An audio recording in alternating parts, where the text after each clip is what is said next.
Chino Darín, protagonista de Mano de Hierro, ¿qué tal? ¿Cómo estás? Muy bien, ¿cómo están ustedes? Muchas gracias por venir a la cadena SER. Un placer. Bueno, protagonizas junto a un plantel de actores maravilloso, Mano de Hierro, que es un poco como esa segunda temporada de The Wire, ¿no? En el muelle, pero en el muelle de Barcelona. Todo el mundo me lo mencionó, pero la verdad es que yo no vi la segunda de The Wire. Muy bien. Pero confío en vuestro criterio. Sí, hombre, para comparar una es cosa bueno con la porque otra. The Wire es una de las mejores series de la historia, con lo cual... Eso dicen, pero No. bueno, hay que ver. Nos falta Es subjetivo el nos falta ranking. una segunda temporada con un sindicato de estibadores. Vale, Eso sí, es una sí, opción, sí. es una idea. Pero sí, todos me dijeron que tiene que ver con la ambientación de esta segunda temporada de The Wire, ¿no? El contexto, a eso Claro, te refieres. esos containers, la corrupción en el puerto, cómo se produce todo eso. Ah, vale. ¿Cómo llegas tú a este proyecto sobre corrupción? ¿Cómo te llega? Con un sobre debajo de la mesa. Efectivamente. Eso es muy español, te voy a decir. ¿sabes? No, bueno, por lo de la corrupción. No, tuve una reunión con el director y entiendo que fui uno de los últimos convocados, porque en aquella reunión me acuerdo que casi todo, creo que todos los nombres que me mencionó de actores y actrices que tenía seleccionados para los personajes fueron finalmente con los que terminé trabajando. Así que así fue. Me reuní con él, me habían pasado algún guión, me contó un poco de qué iba la historia, me adelantó el elenco y me resultó atractivo, la verdad. El elenco era espectacular desde el vamos y lo es a día de hoy. Incluso porque lo que se ve... siempre pasa esto un poco, que somos como la punta del iceberg, pero realmente es un elenco muy grande de muchos lugares. Hay mexicanos, italianos, hay gente de todos lados y son todos buenísimos, así que fue entusiasmante trabajar con ellos. ¿Y qué te parecía jugoso o interesante de este personaje, ¿no? Que se mueva ahí en una sospecha, en una línea difusa? Hemos visto algunos de los capítulos, pero... No queremos hacer spoiler. Vale. Que luego Claro. Netflix nos la tenemos lía. acá. O sea, el señor El de señor Netflix nos la Netflix.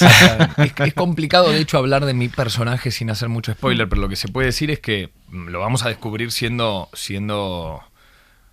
varios atractivos tenía el personaje, porque la verdad es que en todas sus facetas para mí tenía cosas interesantes de trabajar y de descubrir. Empieza siendo un gruista dentro del grupo de estibadores de la terminal portuaria que maneja Joaquín Manchado, que es el protagonista de todo esto, el personaje de Eduard Fernández. Y ya eso me parecía bastante atractivo, porque manejar esa maquinaria, entender un poco cuál es el lenguaje de esta gente del puerto, que tiene sus particularidades, poder rodar en ese espacio que es increíble de Barcelona, es esta especie de Barcelona que está presente todo el tiempo, porque todos hemos visto el puerto de Barcelona, pero que pero no de esa alguna forma parte, está claro. vedada al acceso, no puedes entrar, ¿no? Es como algo medio prohibido y la verdad es que fue interesante meterse en esos lugares, charlar con la gente que trabaja ahí, quedarse toda la noche, ver el amanecer desde ahí arriba de grúas, todos estos O sea, lugares. estuvisteis con los trabajadores, estuvisteis preparando todo el... Qué guay. Y en mi caso era un poco necesario porque tenía que manipular parte de la maquinaria, entender cómo funciona el trabajo de ellos y un poco lo que es el mecanismo del puerto en general. Es un espacio gigante, monstruoso, es como una ciudad con muchos peligros porque permanentemente está pasando maquinaria con toneladas de carga por arriba tuyo, todo es de hierro, todo suena fuerte, da bastante miedo.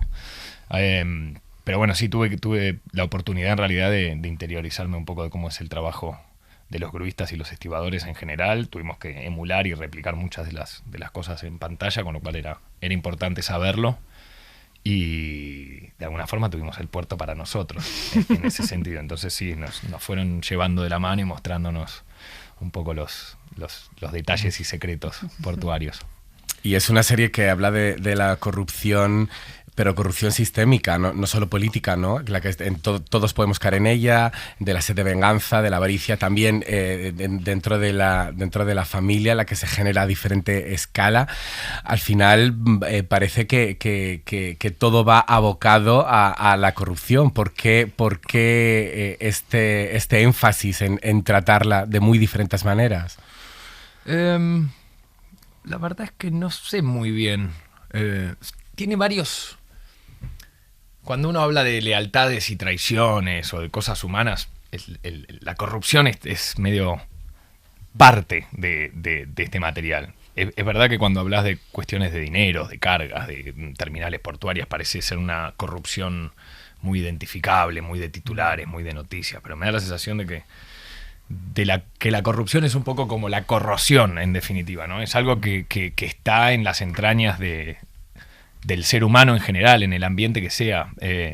Y la serie habla un poco de esto, no solo en lo específico de lo que es el tráfico y de lo que es toda la operativa, sino también me parece que es algo inteligente, que es que el centro y el núcleo de esta historia es una familia, con sus luces, con sus sombras, con sus secretos, con las cosas que se dicen y con las que no se dicen, y el mecanismo por el cual van peleando o disputándose entre ellos el poder y el cariño de uno y otro es muy rebuscado y es parte fundamental de la trama. Entonces creo que la corrupción va un poco también a estos espacios más íntimos que tienen que ver un poco con el trato de pares, de iguales, de familiares, y no tanto de la escala portuaria, que es la que uno se imagina, que es un poco la fachada de la serie, pero me parece que cala ahí. Me parece que es interesante la corrupción en el sentido de que es un dilema ético, moral, al que todos estamos expuestos de una u otra manera y del que todos tenemos una opinión irrevocable hasta tanto se demuestre lo contrario, ¿no?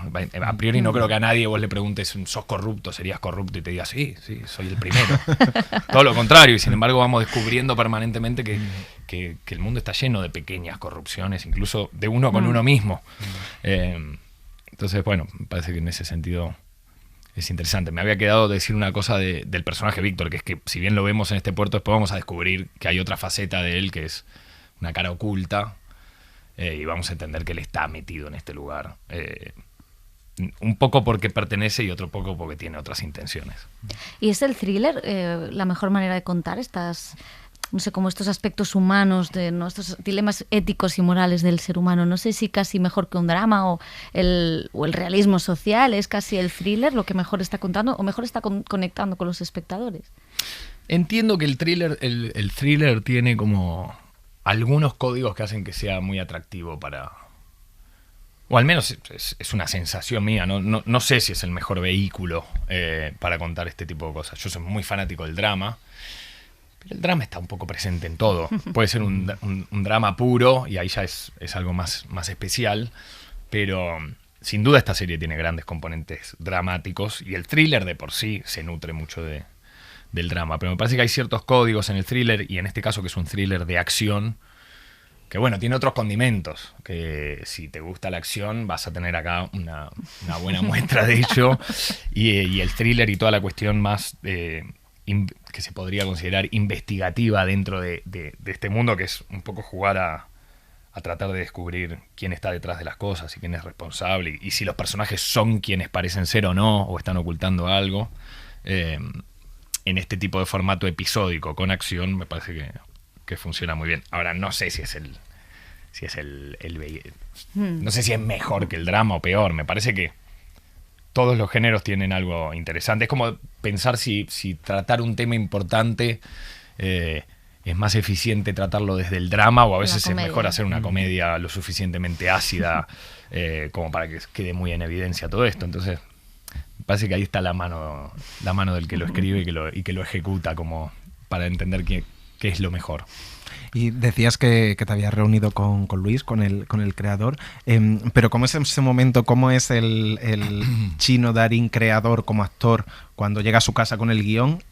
No sé si has desarrollado una técnica, eres de los que das vueltas por la casa, mucha prueba y ensayo. Hago de todo. ¿O confías mucho también en una intuición, algo orgánico? Bueno, confío mucho en una intuición a priori, y después me armo una hoja de ruta. Trato de entender qué cosas son las que me separan y qué cosas son las que me emparentan con el personaje, para entender un poco cuál es el trabajo que tengo por delante. En este caso había algunas características que eché mano de trabajos anteriores o investigaciones anteriores, con lo cual a veces hay cosas que te sirven de cosas que ya estuviste investigando y que por ahí son decisiones que no tomaste y quedan ahí para que les eches mano en algún momento.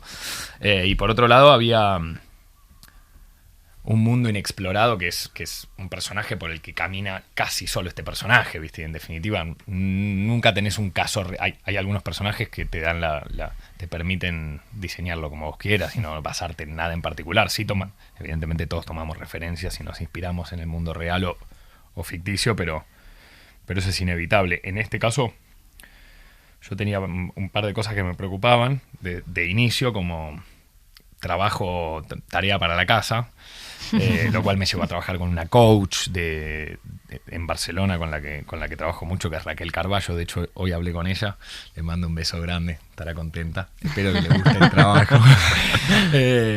Que es una coach de acento castellano. Y después toda la parte policial, si se quiere, o de acción que estos personajes tienen esa particularidad, que es que lo ideal sería que no te lastimes y hay peligros por todos lados, entonces llevan una carga extra. Pero después, en este caso, me determiné a diseñar la parte interior de este personaje, un poco en las conversaciones con el director, en lo que había en el guión y en lo que podría venir, porque hay cosas que se componen de flashbacks y cosas que todavía estaban ahí a punto de definirse, que uno a veces tiene que tener cierta cintura para poder amoldarse, ¿viste? Sobre todo en estos formatos de serie donde a veces la escritura está caliente todavía. Así que nada, en este caso no. La investigación tenía más que ver con el ámbito portuario, con el ámbito policial, y lo demás estaba para crear un personaje ahí medio infiltrándose en esta familia, si se quiere, o vinculándose sobre todo con el personaje de Natalia y de Jaime, que tienen un pasado en común, y había que construir un poco ese mundo portuario adolescente y confiar en que por ahí hay otros actores que hacen parte de los personajes, ¿viste? Entonces son complejas estas cosas que uno empieza a decir, somos varios los que hacemos el personaje, entonces uno no tiene la potestad total para definirlo, ¿viste? Hay que ir amoldándose. Y decías lo de la coach, ¿ha sido difícil? Porque súper, siempre. Sí. Para mí es dificilísimo. Siempre que no, pues está calcado. Pues me alegro que me lo digas. Pero la verdad es que siempre es muy complicado y en el camino se fueron tomando... eso es lo primero que me da... Lo primero que pregunto. Entonces, ¿qué hago yo acá? ¿No? Si el personaje... pero bueno, me prometieron algunas cuestiones argumentales para fortalecer esas dudas sobre el personaje. Está Antonio de la Torre en la pecera, está en todas partes, Antonio de la Torre. Está promocionando una peli también. Abrazo, amigo. Claro, trabajasteis juntos en la noche de 12 años. Sí, trabajamos juntos en la noche de 12 años y estuvimos comiendo ayer, cenando juntos, así que venimos de pegarnos un par de abrazos. De hecho, invitó a Antonio, lo tengo que decir porque ahí estaba. Invitó la cena a Antonio. Fuisteis a un McDonald's, porque conociendo a Antonio de la Torre... No, si se quejó, hizo chequear bien la cuenta, que estuviera todo bien. Luego me lo voy a entrevistar y nos va a matar. Gracias, Antonio, ahí se va. Eso era entonces, la noche de 12 años, que era fabuloso. Trabajamos juntos, sí, un proceso también muy inmersivo esa peli. De hecho, nos juntamos, tuvimos una cena conmemorativa del proyecto, porque nos juntamos con Alfonso Tort, que es el otro actor, y el director Álvaro Brechner. Hacía mucho que no nos veíamos. O sea, y ahora que dices lo de esta cosa conmemorativa, y luego volvemos a la serie, pero cuesta para un actor, porque despejarse de esos personajes o despejarse de los proyectos, ¿qué recuerdo guarda un actor? ¿Qué relación guarda con sus trabajos anteriores, con sus compañeros anteriores? Da la sensación de que los rodajes son familias que están muy, muy juntas y luego si te he visto no me acuerdo. O sea, no, me parece que no es que si te he visto no me acuerdo, pero que hay algo que... al menos a mí no me pasa, pero sí que hay algo que fuerza que haya un sentido de comunión, que es que vamos a compartir un montón de tiempo juntos, vamos a poner un montón de cosas sobre la mesa durante este tiempo, y muchas son emocionales, entonces se trata de allanar el camino. Hay otros estilos también, más confrontativos, si se quiere. Ese es mi estilo, ¿no? Entonces, bueno, vamos a armar algo acá, un sentido de comunión, si se quiere. Y que después, cuando se pierde esa excusa, que significa ya no estar trabajando, no estar promocionando, empieza a haber otros espacios, yo creo que hay algo de ese cariño que perdura, pero no es que si te he visto no me acuerdo. Si nos volvemos a encontrar, lo pasamos fenómeno, como nos pasó anoche con ellos. Pero si no nos vemos, está todo bien. Ya vendrá una siguiente oportunidad. No es que estamos permanentemente preguntándonos. Después sí te puede pasar que hagas muy buenas migas con alguien en particular y que por condiciones del resto de tu vida tengas una afinidad o una cotidianidad mayor, pero en este caso nos vemos muy de vez en cuando y es como si no hubiera pasado un solo día. Y estás de promoción de esta serie, pero también has estado en el Festival de Málaga. Me estoy haciendo chiquito porque se me está yendo la cosa hacia abajo, pero no quiero que se asusten. Si desaparezco, estás a mi altura, yo voy a seguir me hablando. parece bien, los invitados a mi altura. Yo lo estoy intentando volver, pero no. Vamos a hacer una cámara rápida bajando. Esto termina conmigo. Perdona. Te decía que también habías estado en el Festival de Málaga, en el papel de productor de Descansar en Paz, película argentina con 2 premios en ese festival, que también vamos a ver en Netflix. Es importante porque también antes, ¿no? Sebastián Borestein había hecho La Odisea de los Giles contigo y con tu padre. Sí. ¿Por qué este salto que diste a la producción, que cada vez quizá en actores de tu generación lo estamos viendo cada vez más? Estar involucrados en los proyectos, querer tener algo de mano, ir sacando historias que le gusten, con directores afines. Y sí. ¿Por qué? Bueno, yo empecé por ahí. O sea que es previo. Mi primer trabajo fue en producción y el lugar donde estudié después del secundario no fue la carrera de producción, pero sí que estudié cine, dirección, iluminación y cámara, y siempre me interesó la producción. De hecho, la primera vez que trabajé en mi vida fue en un equipo de producción. Entonces, de alguna forma es retomar eso, pero sí que tiene que ver con una,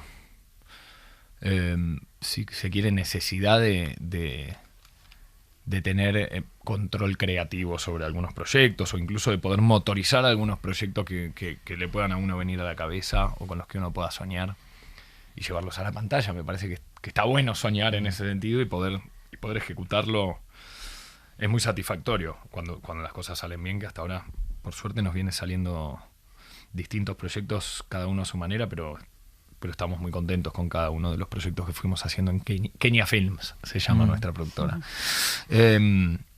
Y entonces lo siento como algo medio, casi como algo obligatorio en mi vida. No me busco el por qué. Al contrario, digo, ¿por qué no? ¿Por qué no hacerlo? Me parece que es algo que siempre me interesó, que siempre me gustó el detrás de cámara. Mi padre, como todos sabrán, es actor. Mis abuelos eran actores, mi tía es actriz, mis primos son actores. Y hay algo de estos espacios que vengo transitando desde chico que siempre me gustó. Y no necesariamente tiene que ver con el salir en una pantalla, sino con entender cómo funciona el resto de la parafernalia y el equipo técnico y cómo se hacen las cosas. Siempre me gustó el libro de cómo funcionan las cosas, digamos. Y en el mundo del cine, para entenderlo hay que pasar un poco por estos otros espacios. Así que es una motivación personal que tengo desde hace mucho tiempo. Después esto hizo que conformáramos todo en una productora, con mi padre, con mi socio Federico Posternak, que de alguna forma es la piedra angular de todo esto, porque es el productor de verdad, de pura cepa, entonces que sin él no podríamos. Y nos lo pasamos muy bien, la verdad es que tenemos la suerte de tener proyectos muy interesantes entre manos y de poder vincularnos con gente que admiramos y con la que nos gusta mucho trabajar. Y es un poco la premisa de la productora, también tratar de trabajar con gente con la que disfrutemos trabajando y en la que confiemos no solo en su talento, sino también en su don de gentes, que es algo en lo que uno no siempre puede confiar cuando no arma los equipos personalmente. Tal cual. Y tú que vienes de una familia de artistas, como acabas de decir, no sé si al principio has sentido un poco de presión por llevar el apellido que llevas, si con el paso del tiempo y con todos los proyectos que has ido sacando adelante te has liberado o no sentías esa responsabilidad del principio. ¿Cómo ha sido eso? Sí, creo que había algo en el principio que me pesaba bastante, sobre todo en cuanto a lanzarme al mundo de la actuación en particular. Con la producción nunca me pasó, porque era de alguna forma un terreno inexplorado en la familia, entonces también puede que eso también me haya ahí, ¿no? me haya acercado a ese lugar de forma mucho más espontánea o natural. Sí que en el territorio de la actuación tenía otros pruritos para meterme en aquel momento. Por eso empecé estudiando distintas cuestiones, iba a un taller de teatro y me costaba un poco meterme en ese mundo, me daba mucho respeto. Pero siempre supe que lo iba a hacer, que tarde o temprano lo iba a intentar, lo iba a encarar, me iba a arriesgar a que funcione o no funcione, o que me critiquen o que me destrocen, pero que iba a necesitar hacerlo. Siempre lo tuve bastante claro, pero me pesaba bastante de chico. Sobre todo como una sensación de estar ocupando un lugar que no me pertenecía, o queriendo subirme o colgarme de algo que no era mío. Y me daba mucho apuro que la gente pensara eso, o que se me viera como una especie de rémora de mi padre, o una especie de... Entonces la verdad es que siempre todo eso me daba mucho respeto, pero aún así me fui animando y nunca me terminó de convencer de no hacerlo. Pero con cuidadito. Y después con el tiempo dije, ¿sabes qué? Que piensen lo que quieran. Así que uno se va volviendo un poco más irreverente tal vez en algunos momentos, o va ganando confianza. Por suerte me fue pasando y me fueron invitando a formar parte cada vez de proyectos más interesantes, con colegas cada vez más potentes, y eso fue muy entusiasmante. Eso te va dando un poco de fe en vos mismo y de alguna forma confianza de que todo puede salir mejor cada vez. Pues sí, además me parece una carrera interesante la tuya, porque además esta cosa de Madrid-Buenos Aires, no sé, creo que aporta mucho también, ¿no? El vivir las dos industrias, los dos acentos bien logrados. Sí, eso, Ricardo, no sé si ha puesto acento español. Jamás. ¿Ves? Jamás. O sea, ya esto es hemos superado. Sí, es verdad, hay que la verdad es que no recuerdo, puede que haya hecho alguna vez eso. Pero, se ha hecho muchos papeles, es difícil ubicar. No recuerdo uno solo, pero sí creo que por lo menos yo intento hacer cosas distintas. Después puede haber algún personaje o algún proyecto que se parezca un poco al otro, porque a veces incluso sin que uno lo quiera terminan teniendo parentesco algunos personajes. Pero la verdad es que me gusta la diversidad en ese sentido, me gustan los desafíos, me gusta hacer cosas distintas, y a veces te dan respeto algunas, pero te tenés que tirar a la pileta. ¿Qué vas a hacer? Oye, y en los últimos días hemos conocido prácticamente el desmantelamiento del Instituto de Cine Argentino. Sí. Lo han dejado con muchísimos recortes. ¿Podés creer? Despidos. Sí, o sea, veníamos viéndolo desde San Sebastián con Santiago Mitre y Dolores Fonsi, sí, que estuvieron ya encabezando la protesta, y hablamos con ellos y nos contaban de todo lo que se podía venir, pero ahora ya está todo recortes, despidos. El Festival de Mar de Plata en riesgo. Está en riesgo, en peligro real el cine argentino, después de 2 temporadas gloriosas en festivales internacionales como ha tenido el cine argentino, y con un Oscar. La verdad es que creo que está sufriendo muchos embates el cine argentino en ese sentido. Después, decir que el cine argentino está en peligro, creo que sí, que lo están desmantelando, pero que va a sobrevivir. O sea, no me preocupa la supervivencia necesariamente del cine argentino, porque tengo la certeza de que de una u otra manera lo vamos a seguir haciendo. El tema es si tiene sentido todo esto, si tiene algún tipo de lógica, o si es solo una cuestión de resentimiento. Creo que hay mucha confusión acerca de todo lo que pasa con cuál es el valor primero del cine y de la industria cinematográfica en general, porque a veces se habla de cultura y a veces no se entiende en términos de industria real y de trabajos y de gente que sostiene, ¿no? Todo el hacer del cine, y a la vez todo lo que tiene que ver con la parte de subsidios o de evolución impositiva.